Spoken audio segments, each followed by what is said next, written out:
ಕಾಂತಾಯ ಕಲ್ಯಾಣಗುಣೈಕಧಾಮ್ನೆ ನವದ್ಯುನಾಥ ಪ್ರತಿಮಪ್ರಭಾಯ ನಾರಾಯಣಾಯ ಅಖಿಲಕಾರಣಾಯ ಶ್ರೀ ಪ್ರಾಣನಾಥಾಯ ನಮಸ್ಕರೋಮಿ. ಅಪಿ ತ್ರಿಲೋಕ್ಯಾಃ ಬಹಿಃ ಉಲ್ಲಸಂತಿ ತಮಃ ಹರಂತಿ ಮುಹುಃ ಆಂತರಂ ಚ ದಿಶ್ಯಾತ್ ದೃಶಂ ನಃ ವಿಶದಾಂ ಜಯಂತಿ ಮಧ್ವಸ್ಯ ಕೀರ್ತಿ ದಿನನಾಥ ದೀಪ್ತಿಂ. ಮಧ್ವಸ್ಯ ಜಯಂತೀ ಕೀರ್ತಿ ಅಂತ. ಇಷ್ಟ ತನಕ ಏನು ನೋಡಿದ್ದು ಅಂತಂದರೆ, ಸೂರ್ಯನ ಬೆಳಕನ್ನು ಸೋಲಿಸುವ ದಿನನಾಥ ದೀಪ್ತಿಂ ಜಯಂತಿ ಮಧ್ವಸ್ಯ ಕೀರ್ತಿ ಅಂತ. ಈಗ ಯಾರ ಜೊತೆಗೆ ಸ್ಪರ್ಧೆಗೆ ನಿಲ್ಲದೆ ಹೋಗಲಿ, ಮಧ್ವರ ಕೀರ್ತಿಯಂತೂ ಜಯವನ್ನು ತಂದುಕೊಡಲಿಕ್ಕಿದ್ದದ್ದು. ಸಾಮಾನ್ಯವಾಗಿ ನಮ್ಮಲ್ಲಿ ಜಯ ಅಂತಂದರೆ ಏನಿರುತ್ತೆ, ಅವನಿಗಿಂತ ಇವನಿಗೆ ಜಯ ಬಂತು, ಅವನ ಎದುರಿಗೆ ಇವನಿಗೆ ಜಯ ಬಂತು ಅಂತ ಸಾಮಾನ್ಯವಾಗಿ ಹಾಗೆ ಜಯ ಶಬ್ದ ಪ್ರಯೋಗ ಮಾಡ್ತೇವೆ. ಅದಕ್ಕಂದರು ಯಾರೂ ಇಲ್ಲ ಇವನ ಎದುರಿಗೆ, ಆದರೂ ಜೀವನದಲ್ಲಿ ಕುಗ್ಗಿದ್ದಾನೆ ಅಂತಾನೆ. ಮುಟ್ಟಿದ್ದೆಲ್ಲ ಮಣ್ಣಾಗುತ್ತೆ, ಎಲ್ಲಿ ಹೋದರೂ ಕೂಡ ನನಗೆ ಸೋಲು. ಹೌದಾ? ಹಾಗಾದರೆ ಮಧ್ವರ ಕೀರ್ತಿಯನ್ನು ಚಿಂತನೆ ಮಾಡು. ಕೀರ್ತಿ ಅಂತದ್ದು ಜಯಂತೀ ಕೀರ್ತಿ. ನೀನು ಮಧ್ವರನ್ನು ಚಿಂತನೆ ಮಾಡಿದರೆ, ಮಧ್ವರ ಲೀಲೆಗಳನ್ನು ನೀನು ಅನುಸಂಧಾನ ಮಾಡಿಕೊಂಡ್ರೆ ನಿನಗೆ ಜೀವನದಲ್ಲಿ ಸೋಲು ಬರೋಲ್ಲ, ಮುಟ್ಟಿದ್ದೆಲ್ಲ ಚಿನ್ನನೇ ಆಗುತ್ತೆ, ಮಾನಸಿಕ ವ್ಯಥೆಗಳು ಏನೂ ಇರುವುದಿಲ್ಲ ಅಂತ ತಿಳಿಸಲಿಕ್ಕೆ ಮಧ್ವಸ್ಯ ಜಯಂತೀ ಕೀರ್ತಿ. ಯಾರೇ ಆಗಲಿ, ಯಾವ ವರ್ಣದವನೇ ಆಗಲಿ, ಅವನಿಗೆ ಜಯ ತಂದು ಕೊಡುತ್ತೆ ಈ ಕೀರ್ತಿ. ಅದರಿಂದ ಜಯಂತಿ. ಆ ಕೀರ್ತಿ ಅದೊಂದು ಅಪಜಯವನ್ನು ತಂದು ಕೊಡುವಿಕೆ ಎನ್ನುವುದು ಆ ಕೀರ್ತಿಯಲ್ಲಿ ಇಲ್ಲವೇ ಇಲ್ಲ. ಕೀರ್ತಿಯ ಸ್ವರೂಪನೇ ಜಯವನ್ನು ತಂದು ಕೊಡುವುದು. ಸೂರ್ಯ ಆದರೆ ಹಾಗಲ್ಲ. ಮತ್ತು ಕೆಲವರಿಗೆ ಇವರಿರ್ತಾರಲ್ಲ, ಎಂಥದ್ದು, ತಲೆ ಕೂದಲು ತುಂಬ ಬಿಳಿ, ಮೈಯೆಲ್ಲ ತುಂಬ ಬಿಳಿ, ನಿಮ್ಮ ಸೋನಿಯಾ ಗಾಂಧಿಯ ಮೈಯಂತೆ. ಈ ಇಟಲಿ ಅಲ್ವಾ, ಇಟಲಿಗಳು ಅವು ಬಿಳುಚು ಬಣ್ಣದ ಮೈ ಅಲ್ವ, ಅದು ಕೆಂಪು ಮೈ. ಅವರಿಗೆ ಸೂರ್ಯನ ಬಿಸಿಲನ್ನು ಕಂಡರೆ ಆಗೋದಿಲ್ಲ, ಅವರ ಮೈಗೆ ಸೂರ್ಯನ ಬಿಸಿಲು ತಾಗಬಾರದು. ಅಂಥ ಜನಗಳಿದ್ದಾರಲ್ಲ, ಅಲ್ಲಲ್ಲಿ ಅಪರೂಪಕ್ಕೊಮ್ಮೆ ಅಂತಹ ಜನಗಳಿದ್ದಾರೆ. ಹಾಗಾದರೆ ಏನಾಯಿತು? ದಿನನಾಥನ ದೀಪ್ತಿ ನೋಡಿ, ಅಂತಹ ಜನಕ್ಕೆ ಆಗುವುದಿಲ್ಲ, ಅಂತಹ ಜನರ ಮೈಗೆ ಆಗುವುದಿಲ್ಲ. ಮಧ್ವರ ಕೀರ್ತಿ ಆಗಲ್ಲ, ಯಾರೂ ಆಗುತ್ತೆ. ಅಲ್ಲ, ದುಷ್ಟರ ಕೈಗೆ ಮಧ್ವರ ಕೀರ್ತಿ ಸಿಕ್ಕಿದರೆ ಅವರಿಗೂ ಜಯವನ್ನು ತಂದು ಕೊಡುತ್ತೆ. ದೇವರ ಕೀರ್ತಿಯೇ ಅವರಿಗೆ ಜಯವನ್ನು ತಂದು ಕೊಡುತ್ತಂತೆ, ಇನ್ನು ದೇವರ ಮುಂದೆ ಜುಜುಬಿ ಮಧ್ವರ ಕೀರ್ತಿ ದುಷ್ಟರಿಗೂ ಕೂಡ ಜಯವನ್ನು ತಂದು ಕೊಡುವುದಿಲ್ವಾ? ಅಲ್ಲ, ದೇವರ ಕೀರ್ತಿ ದುಷ್ಟರಿಗೆ ಜಯವನ್ನು ತಂದು ಕೊಡುತ್ತಾ? ಅದಕ್ಕೆ ಅಲ್ವಾ ಕೃಷ್ಣ ಪುನಃ ಬಂದದ್ದು, ರಾಮನು ಪುನಃ ಕೃಷ್ಣನಾಗಿ ಬಂದದ್ದು, ಹನುಮ ಪುನಃ ಭೀಮನಾಗಿ ಬಂದದ್ದು ಅದಕ್ಕೆ ಅಲ್ವಾ? ಯಾಕೆ?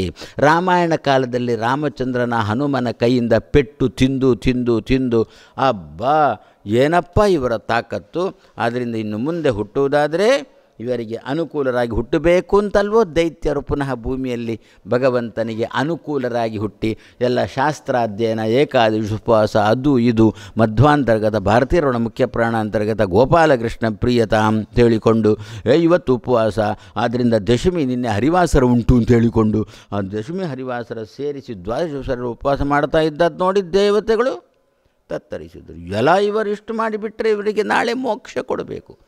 ಏನು ಕೀರ್ತಿ ಅಲ್ವದು? ದೇವರ ಕೀರ್ತಿಯಿಂದ ಅವ್ರಿಗೆ ನರಕ ತಪ್ಪುತ್ತೆ, ಮೋಕ್ಷ ಸಿಗುತ್ತೆ. ಹೋಗಲಿ ಮೋಕ್ಷಕ್ಕೆ ಅಂತಂದರೆ ಅಲ್ಲಿ ಹೋದರೆ ಗಲಾಟೆ ಮಾಡ್ತಾರೆ ಅವರು. ಯಾಕೆ? ಸ್ವರೂಪ ಪ್ರಕಟ ಆಗುತ್ತೆ ಮೋಕ್ಷಕ್ಕೆ ಹೋದರೆ.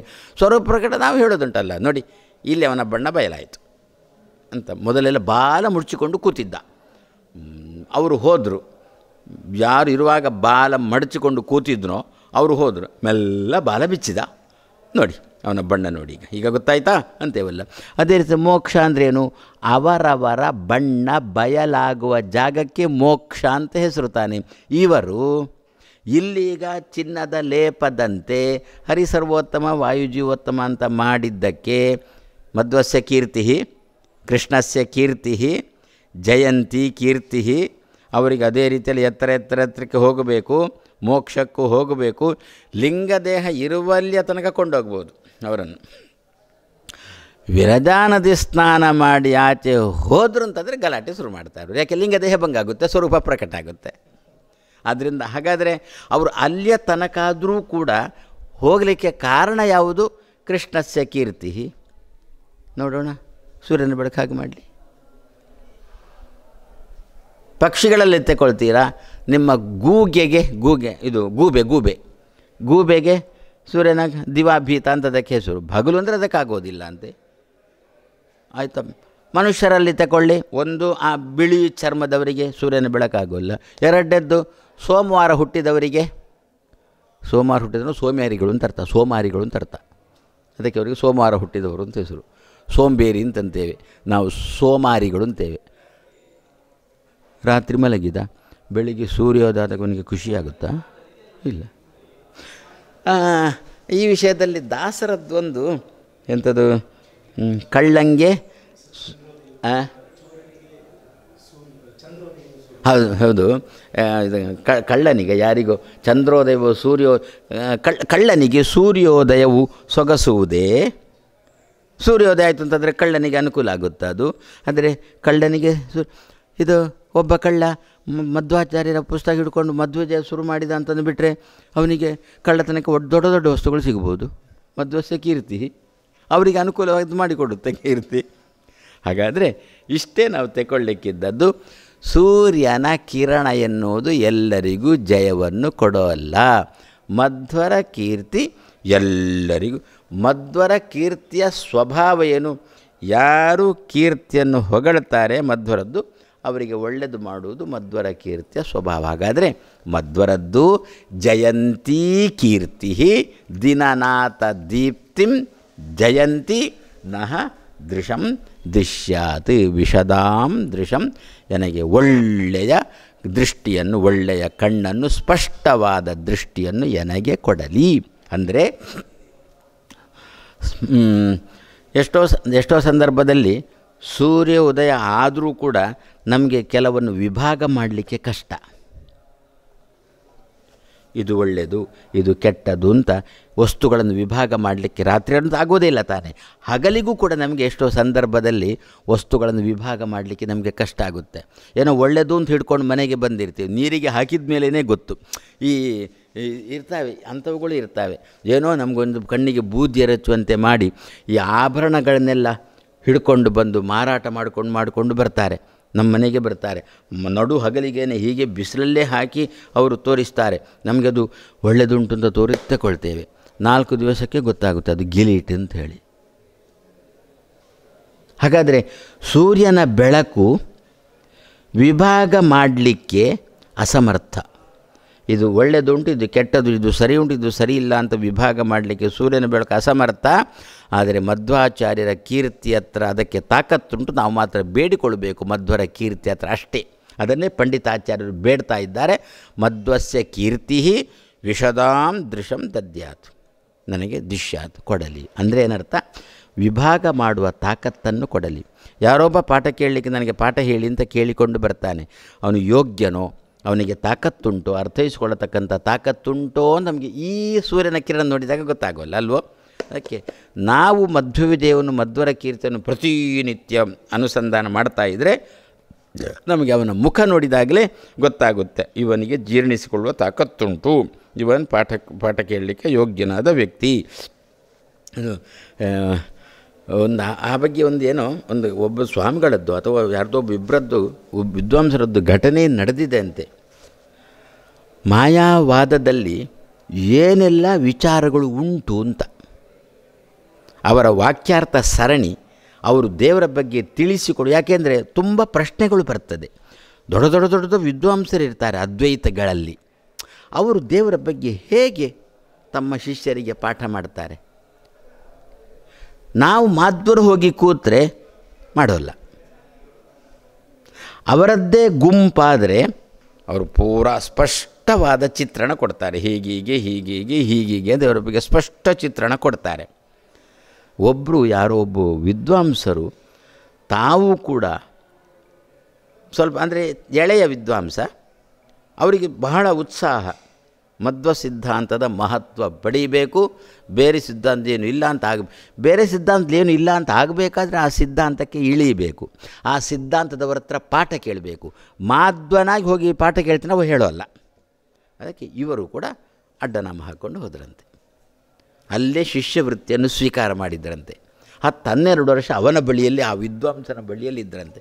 ಕ್ರಮ ಪ್ರಕಾರ ಪ್ರತಿ ದಿವಸ ಬೆಳಗ್ಗೆ ಏಳೋದು, ಬೂದಿ ಹಚ್ಚಿಕೊಳ್ಳೋದು, ಬೂದಿ ಹಚ್ಚಿಕೊಂಡು ಪಾಠಕ್ಕೆ ಕೊಡುವುದು, ಈ ಪ್ರಶ್ನೆ ಮಾಡೋದು ಗುರುಗಳ ಹತ್ರ. ಗುರುಗಳು ಪಾಠ ಮಾಡ್ತಾ ಇದ್ದಾರೆ, ಇವಾಗ ಗುರುಗಳು ಪ್ರಶ್ನೆ ಮಾಡು. ಆ ಗುರುಗಳು ಅದ್ವೈತ ಸಿದ್ಧಾಂತವನ್ನು ಸಮರ್ಥನೆ ಮಾಡಲಿಕ್ಕೆ ಅಂಥೇಳಿ ಹೊಸ ಹೊಸ ಹೊಸ ಹೊಸ ವಿಷಯಗಳನ್ನು ತಿಳಿಸುವುದಂತೆ. ಇವ ಅದನ್ನು ಖಂಡಿಸುವುದು, ಖಂಡಿಸುವಾಗ ಮತ್ತೆ ಪುನಃ ಅವರು ಹೊಸ ವಿಷಯ ಹೇಳುವುದು. ಆವಾಗ ಎಣಿಸಂತೆ, ಇಷ್ಟೆಲ್ಲ ಉಂಟಾ ಅದ್ವೈತ ಸಿದ್ಧಾಂತದಲ್ಲಿ, ಈ ರೀತಿಯಲ್ಲೆಲ್ಲ ವಿಚಾರಗಳನ್ನು ಇವರು ಹೇಳ್ತಾರಾ? ಮಾಧ್ವನ ಹೋಗಿ ಕೂತ್ರೆ ಅವರು ಹೇಳೋಲ್ಲ. ಕೊನೆಗೆ ಅವರು ಅಂದ್ರಂತೆ, ನಿನ್ನ ಪ್ರಶ್ನೆ ಜೋರು ಉಂಟು, ಅದರಿಂದ ನೀನು ಹೋಗಿನ್ನು ಅದ್ವೈತನ್ನು ಖಂಡನೆ ಮಾಡುವುದು ಅಂತೆಲ್ಲ ಮಾಡಬೇಡ ಅಂತಂದ್ರಂತೆ. ಇಲ್ಲ ಇಲ್ಲ, ನಾನು ಯಾಕೆ ಖಂಡನೆ ಮಾಡ್ತೇನೆ, ನಾನು ಅದ್ವೈತಿ ಆಗಿರುವಾಗ ಅಂತೇಳಿ ಮತ್ತಷ್ಟು ಅವರಿಂದ ಸಂಗ್ರಹ ಮಾಡಿದ. ಆಯಿತು, ಹೊರಡೋ ದಿವಸ ಬೂದಿ ಅಳಿಸಿದ, ಊರ್ದು ಹಾಕೊಂಡು ಹಾಕಿದ, ಬಂದುಬಿಟ್ಟ. ಆ ವಿದ್ವಾಂಸ ತತ್ತರಿಸಿ ಹೋದ ಅಂತ. ಈಗ ನಮ್ಮನ್ನು ಲಗಾಡಿ ತೆಗೀತಾನೆ, ಯಾಕೆ ನಮ್ಮ ಒಳಗಿನದ್ದು ಎಲ್ಲ ಗೊತ್ತಾಯ್ತು, ವಿಚಾರಗಳೆಲ್ಲ ಗೊತ್ತಾಯ್ತು ಇವನಿಗೆ ಅಂತೇಳಿ ತತ್ತರಿಸಿ ಹೋದ ಅಂಥೇಳಿ. ಹಾಗಾದರೆ ಏನರ್ಥ, ಆ ವಿದ್ವಾಂಸನಿಗೆ ಇವನಲ್ಲಿ ಪಾರ್ಥಕ್ಯ ಮಾಡಲಿಕ್ಕೆ ಗೊತ್ತಾಗಿಲ್ಲ. ಇವ ನಮ್ಮವ ಅಲ್ಲ, ಇವ ಒಬ್ಬ ಮಾಧ್ವ, ಇವ ಏನೋ ವೇಷ ಹಾಕ್ಕೊಂಡು ಬಂದಿದ್ದಾನೆ ಅಂತ ಪಾರ್ಥಕ್ಯ ಮಾಡಲಿಕ್ಕೆ ಗೊತ್ತಾಗಿಲ್ಲ. ಯದ್ಯಪಿ ಸೂರ್ಯನ ಬೆಳಕುಂಟು, ಹಗಲಿಗೆ ಬಿಸಿಲಿಗೆ ತಂದು ನಿಲ್ಲಿಸಿದ್ದಾನೆ, ಅವನನ್ನು ತಂದು ನಿಲ್ಲಿಸಿ ಇವನು ನಿಂತಿದ್ದಾನೆ, ಸರಿ ನೋಡ್ತಾ ಇದ್ದಾನೆ, ಗೊತ್ತಾಗಲಿಲ್ಲ. ಮಧ್ವಿದೆ ಓದೋಣ, ಸರಿಯಾಗಿ ಓದೋಣ, ಆವಾಗ ಗೊತ್ತಾಗುತ್ತೆ ಇವ ಬಂದವ ಯಾರು, ನಿಜವಾದ ಅಡ್ಡನಾಮದವನೋ ಅಥವಾ ತಾತ್ಕಾಲಿಕವಾಗಿ ಅಡ್ಡನಾಮದವನೋ ಅಂಥೇಳಿ ಗೊತ್ತಾಗುತ್ತೆ. ಇವ ಯಾಕೆ ಬಂದ, ಮಠದಲ್ಲಿ ಏನೆಲ್ಲ ನಡೀತದೆ ಅಂತ ತಿಳ್ಕೊಳ್ಳಿಕ್ಕೆ ಬಂದನಾ ಅಥವಾ ನೀವಾಗಿ ಪಾಠ ಕೇಳಲಿಕ್ಕೆ ಬಂದನಾ ಅಂತ. ಕೆಲವರು ಬರೀ ನಾನು 4 ದಿವಸ ಇಲ್ಲಿ ಮಠದಲ್ಲಿ ಇರ್ತೇನೆ ಅಂದರೆ ಬಿಡೋಲ್ಲ. ಅದಕ್ಕೆ ನಾನು ಪಾಠ ಕೇಳಲಿಕ್ಕೆ ಇಲ್ಲಿ ಇರ್ತೇನೆ ಅಂತಂದು ಬಿಟ್ಟರೆ ಬಿಡ್ತಾರೆ. 4 ದಿವಸ ಇದ್ದ, ಬೇಕಾದ್ದನ್ನು ಸಂಗ್ರಹ ಮಾಡಿದ, ಲಕೊಂಡ ಹೋದ. ಏನು ಕದಿಯುವುದು ಅದು ಏನೋ ಬೇಕಾದ್ದೇನೋ ಅಂತ ಮಾಡಿಕೊಂಡ, ಎದ್ಕೊಂಡು ಹೋಗಿಬಿಟ್ಟ. ಅದಕ್ಕೆ ಆ ವ್ಯಕ್ತಿ ಇವ ಇಂಥದ್ದಕ್ಕೇನೆ ಬಂದವ, ಪಾಠ ಕೇಳಲಿಕ್ಕೇನೆ ಬಂದವ ಅಂತ ವ್ಯಕ್ತಿಯಲ್ಲಿ ಇತರಸ್ಮಾತ್ ಪಾರ್ಥಕ್ಯ ತಿಳಿಸುವ ತಾಕತ್ತು ಮಧ್ವಸ್ಯ ಕೀರ್ತಿ, ಮಧ್ವರ ಮಧ್ವಿಜಿದೆ ಕುಂಟು. ಅದನ್ನೇ ಅವರು ಪಂಡಿತಾಚಾರ್ಯರು ಹೇಳ್ತಾ ಇದ್ದಾರೆ. ನನಗೆ ಸರಿಯಾದ ಚಿತ್ರಣ ಸಿಗಬೇಕು. ಕೆಲವರು ಮಧ್ವರ ಸಂಚಾರಕ್ಕೆ ಹೋಗಿರ್ತಾರೆ, ಕೆಲವರು ಹೀಗೆ ಹೇಳ್ತಾರೆ, ಕೆಲವರು ಹಾಗೆ ಹೇಳ್ತಾರೆ. ಇನ್ನೊಂದು ಚೂರು ವ್ಯತ್ಯಾಸ, ಏನು ಕಾಂಟ್ರವರ್ಸಿಯ ಚೂರು ವ್ಯತ್ಯಾಸ ಇರುತ್ತೆ 2 ವಿಷಯಕ್ಕೆ. ಆವಾಗ ನನಗೆ ಇದಮಿತ್ತಂ ಅಂತ ನನಗಾಗಬೇಕು. ಅದಕ್ಕೆ ಬೇಕಾದ ಸ್ಪಷ್ಟ ಚಿತ್ರಣ, ವಿಶದವಾದ ದೃಷ್ಟಿ ಬೇಕು. ಯಾವುದು ಕೊಡುತ್ತೆ? ಪ್ರತಿ ದಿವಸ ಬಳಿತ್ತಾದಿ ಸೂಕ್ತಗಳನ್ನು ಪಾರಾಯಣ ಮಾಡಿಕೊಂಡರು. ಬಳಿತಾ ಸೂಕ್ತ, ಪವಮಾನ ಸೂಕ್ತ, ಇದೆಲ್ಲ ಮಧ್ವರ ಕೀರ್ತಿಯೇ ತಾನೆ. ಪಾರಾಯಣ ಮಾಡಿಕೊಂಡಿದ್ದಾಗ ಸ್ಪಷ್ಟ ಚಿತ್ರಣ ಸಿಗುತ್ತಿತ್ತು ಯಾರಿಗೆ? ಪಂಡಿತಾಚಾರ್ಯರಿಗೆ. ಇಲ್ಲಿ ಗ್ರಥನ ಮಾಡ್ತಿತ್ತು. ಅದಕ್ಕೋಸ್ಕರ 3ನೇ ಶ್ಲೋಕದಲ್ಲೇ ಏನು ಹೇಳ್ತಾ ಇದ್ದಾರೆ? ನನಗೆ ಸ್ಪಷ್ಟವಾದ ದೃಷ್ಟಿಯನ್ನು ಮಧ್ವರ ಕೀರ್ತಿಯು ಕೊಡಲಿ ಅಂತ ಪ್ರಾರ್ಥನೆ ಮಾಡ್ತಾ ಇದ್ದಾರೆ. ನಾರಾಯಣ.